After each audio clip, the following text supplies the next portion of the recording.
Hello everyone, I'm Fiona Campbell, a Senior Lecturer in Criminal Justice at Sheffield Hallam University, home to the Helena Kennedy Centre for International Justice.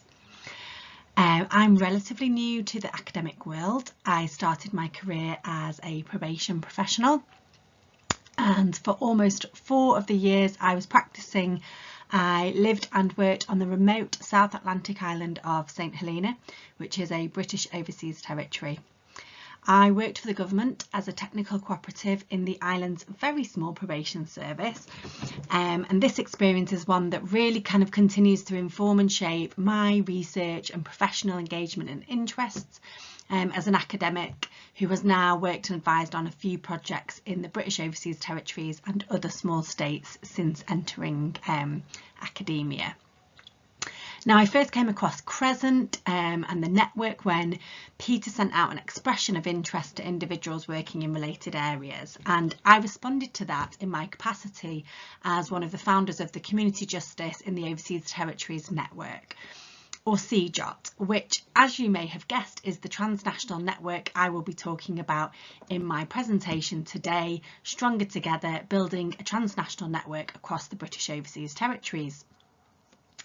I'd like to explore how a network originally established to connect isolated probation practitioners has evolved into something broader, a model of professionalisation built around relationships, shared values and collaboration. At its simplest then, CJOT emerged from a desire for connection. The original idea grew out of conversations between practitioners working in St Helena and the Falkland Islands, and like many criminal justice professionals working in small jurisdictions, they were often operating in isolation with limited opportunities for peer support or professional exchange. Now, after the 3 of us attended the World Congress on Probation and Parole in 2022, that was myself working in St Helena with Laura Aston and Nicola Robinson working in the Falkland Islands, it became clear, I guess, to the 3 of us just how valuable our professional relationship was, and we returned with an ambition. And that was to create opportunities for probation professionals across the overseas territories and Crown dependencies to connect, learn from one another and support one another. So today, CJOT brings together practitioners, academics and other professionals around 3 key objectives: knowledge exchange, peer support and evidence-informed practice. So really what began as a conversation between 3 probation practitioners has grown into a network spanning 10 British overseas territories, listed on the screen here: Anguilla, Bermuda, British Virgin Islands, Cayman Islands, Falkland Islands, Gibraltar, Montserrat, the sovereign base areas of Akrotiri and Dhekelia, St Helena and the Turks and Caicos Islands, and 2 Crown dependencies, which are Guernsey and Jersey. So our membership is largely represented through senior leadership roles, although participation is open to practitioners at all levels. So that's frontline staff right through to chief probation officers, director level, etc. And that's a really important kind of foundation of our network, given that we as 3 practitioners founded the network. So before discussing the network itself, it's important to understand the profession that is being supported. So probation has changed significantly over the last century, but what is striking is the consistency of the underlying value base of probation. So research by Morby and Worrell, and more recently by Sam Ainsley, suggests that probation possesses an enduring habitus, and it's centred around a belief in the capacity of individuals to change, the importance, the value of relational practice and a commitment to social justice.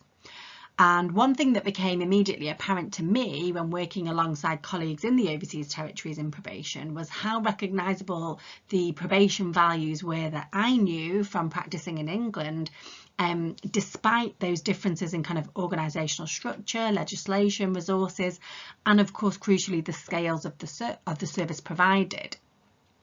I found them really familiar, and that's something that's crucial to kind of understanding why practitioners can often feel connected and do feel connected despite working in very different jurisdictions and contexts. So this idea of an enduring probation culture is reflected in more recent work by Robinson and colleagues, who argue that practitioners also draw upon what they call anchors through change.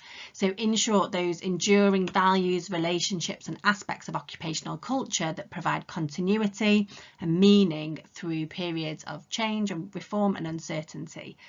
And those anchors really kind of transcend those geographical boundaries across the overseas territories.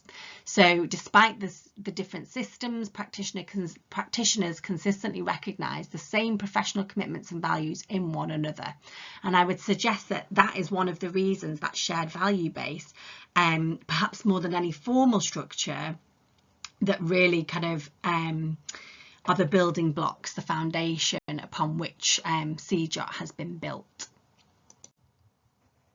So I always like to include this map because it does help to really demonstrate the reality of what we're talking about. So when we think about professional isolation and geographical separation, we're not talking about colleagues working in neighbouring towns.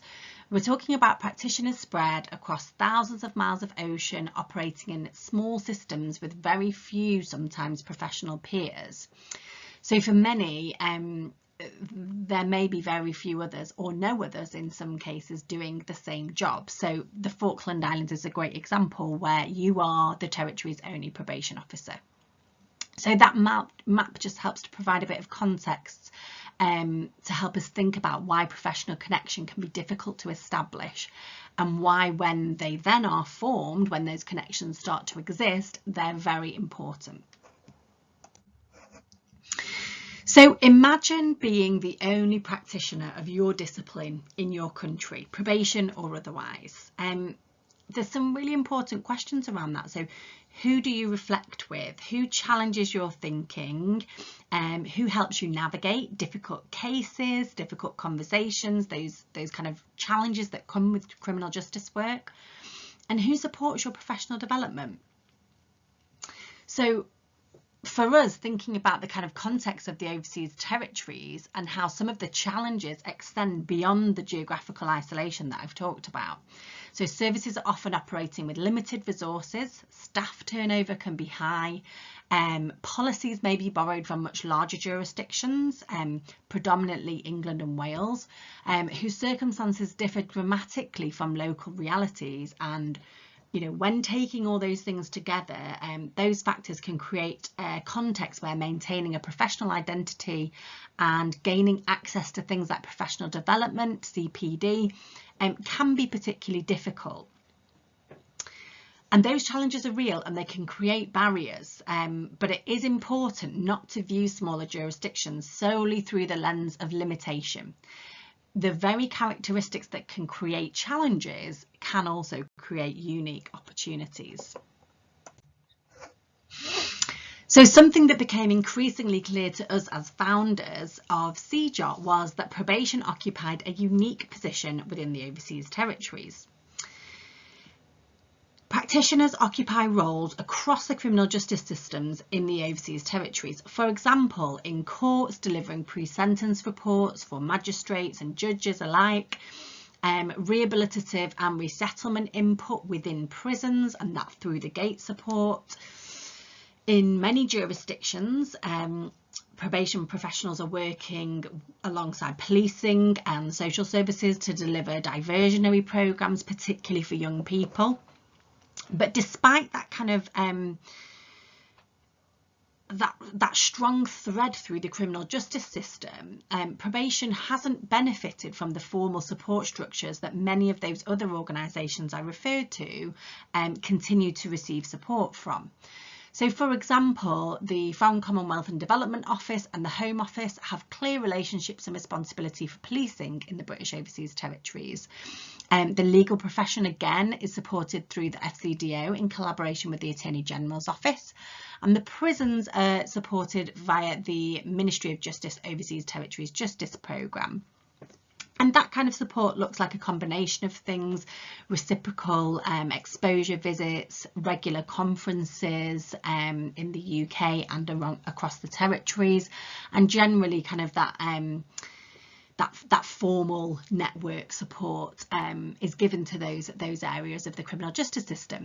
But for probation, whose primary function is that kind of rehabilitation, there is a distinct lack of recognition, despite what is a widespread ambition from the OTs and from the UK government for strengthening opportunities for rehabilitation in the overseas territories. And I want to think about the consequence of this for professionals working in probation. It's not simply one of a lack of resource, but it is a gap in opportunities for professional support and for kind of that crucial recognition of the value of their work. And that gap really became the starting point for thinking differently about how probation could be supported across the overseas territories. So what was exciting to us was something that was mentioned in an earlier presentation by Leo, who thinks about the fact that smaller jurisdictions possess strengths that we shouldn't overlook.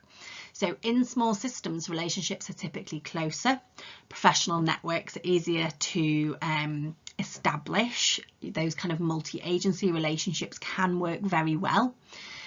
Connections across agencies can develop much more naturally, and practitioners have access to colleagues, senior decision makers, community stakeholders in ways that maybe are just not as possible or are more challenging in larger jurisdictions. And that creates opportunities for collaboration, for innovation and for shared learning. Ideas can travel quickly in a small jurisdiction, and those partnerships can be built to support ideas developing. Individual practitioners can also have greater capacity to influence practice and policy, and in many respects the scale of the jurisdiction therefore means that meaningful change can happen visibly and more quickly. So that presents enormous potential for doing work in the overseas territories and small jurisdictions. And you know, the challenge for us as founders of CJOT was to really harness some of those strengths to connect and create opportunities for those colleagues of ours in the overseas territories and Crown dependencies. Which brings me to the concept of professional socialisation, something that Ainsley and Riley describe as the process through which practitioners learn not only what to do, but how to be members of a profession, how to do the job. And that's supported by research from Dinescu, who also suggests that these professional socialisation and relationships that are developed through that are often more influential than formal training and education, including university level education. And that's because they not only support the transmission of values, but the development of professional practice and that sense of belonging. So in short, people can learn to become probation practitioners through participation in professional communities where they can have conversations, access mentoring, observe others, share experiences. And professional identity is built collectively. So rather than an individual process, it's something that we do together, that social element of it. So essentially without providing those opportunities for professional socialisation, we are at risk of limiting the very processes that help sustain the profession of probation and maintain that really important underpinning value base that I referred to earlier. What we also know about probation practice is that it can be damaging to practitioner health and well-being, and as Westerby and colleagues remind us, probation work poses a risk to practitioner health and well-being. So the issues that those working in the overseas territories are faced with are not only those of professional development, but also of individual safety and well-being of practitioners. And by extension of that, the safety and well-being of the communities they are serving. Probation is emotionally demanding work, and practitioners regularly engage on a mid to long-term basis with individuals who have caused significant harm. They may also have caused or experienced trauma, exclusion and multiple disadvantage. Probation professionals manage those complexities while simultaneously managing risk to communities. The emotional labour in that process is intrinsic to the profession and can have significant consequences for well-being. What helps practitioners sustain themselves is often reflective spaces, supportive colleagues, and a strong professional identity. So for those working in small jurisdictions, a professional network becomes more than a learning opportunity. It also becomes a source of resilience and support.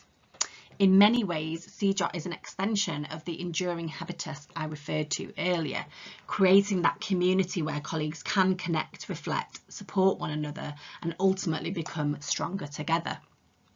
Westerby et al. Termed this inclusive support as a community of coping, whereby support networks work against the potentially negative consequences of performing emotional labour, allowing participants to feel the emotions they experience are common to others in similar situations and support each other with ideas of how to handle that and deal with that process. So how, as a network, are we providing solutions to some of the issues that I have spoken about? Well, CJOT functions primarily as a transnational community of practice, a group of people who share a common professional concern and develop their knowledge, skills and identity through ongoing interaction, shared learning and mutual support. Hargreaves and O'Connor talk of collaborative professionalism as professionals working together in purposeful, trusting and evidence-informed ways to improve practice, solve problems and achieve better outcomes, which is why our terms of reference include a focus on developing an evidence base that works specifically for the context of the British Overseas Territories and Crown Dependencies. One of the things that makes the network really valuable are the relationships that sustain CJOT. So that relational infrastructure, as opposed to a more bureaucratic infrastructure, has been able to organically develop through online meetings, where there's space for people to talk about practice developments, receive updates from the international probation community, and spotlight sessions where people are able to share specific issues and meet separately outside of the main meetings. These kind of spaces for formal and informal discussion support collective problem solving and peer-to-peer learning. By enabling professional socialisation, probation identity is strengthened, but it's important that whilst doing this, we also maintain a strong respect for local autonomy. And a really important part of how the network functions is through collaboration. David Nelken reminds us that comparative criminal justice should avoid ethnocentrism. The assumption that one jurisdiction represents the benchmark for all others is not the direction that we want to go in. And that lesson is particularly important in the overseas territories, where contemporary governance arrangements continue to be shaped by unique constitutional relationships with the United Kingdom and by historical legacies that influence how institutions still continue to develop and operate today. So what have we actually produced? Well, if the discipline of law was late to the party in embracing small jurisdictions, as Caroline suggested in her presentation, then probation may have missed the party altogether. However, we have started to see some successes emerging in academia. For example, myself and a colleague, also a co-founder, Laura Aston, authored the first peer-reviewed article to be published on probation in the overseas territories.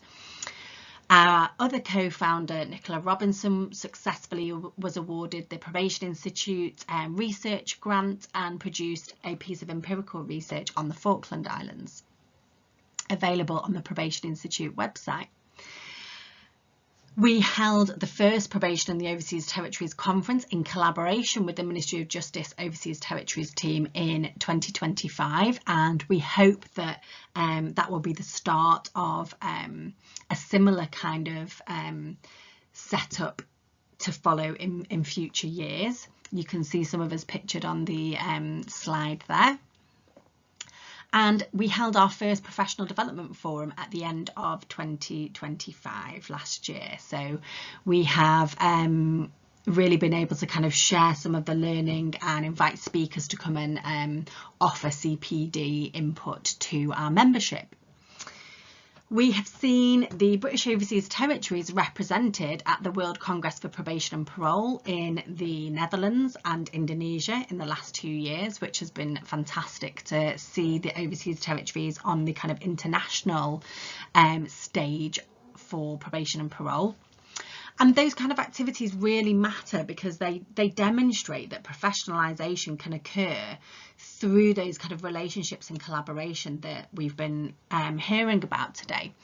They're evidence of opportunities for practitioners working in some of the world's smallest jurisdictions to contribute to international conversations that inform research, that inform policy, and of course practice. So my argument today is that CJOT has really become more than a network, that it's a mechanism through which professional identity, learning and development can be sustained across geographically dispersed jurisdictions. So I'm going to finish today by looking ahead. Throughout this presentation, I've talked about professionalisation in small jurisdictions and how that depends not just on formal structures, but on relationships and shared learning and collaboration. CJOT has created those connections for probation and community justice professionals in the OTs and CDs. And now with the CRESCNT network, there is an opportunity to extend this work beyond our immediate profession and into the wider criminal justice systems of small democracies, sharing knowledge and exploring common challenges, developing collaborative research that can hopefully contribute to meaningful solutions. The two networks, CJOT and CRESCNT, are more than complementary. Together, they create a community where evidence informs practice, practice shapes research, and both contribute to stronger, more context-sensitive systems of justice. The future of justice in small democracies is not about becoming more like somewhere else. It's about becoming stronger together through shared values, local knowledge, collaborative research, and mutual learning. Thank you for taking the time to listen to this presentation, and please do get in touch if there are any questions or you'd like to speak about either the Community Justice in the Overseas Territories Network or CRESCNT. I've included some references that I've referred to in my presentation. Thank you.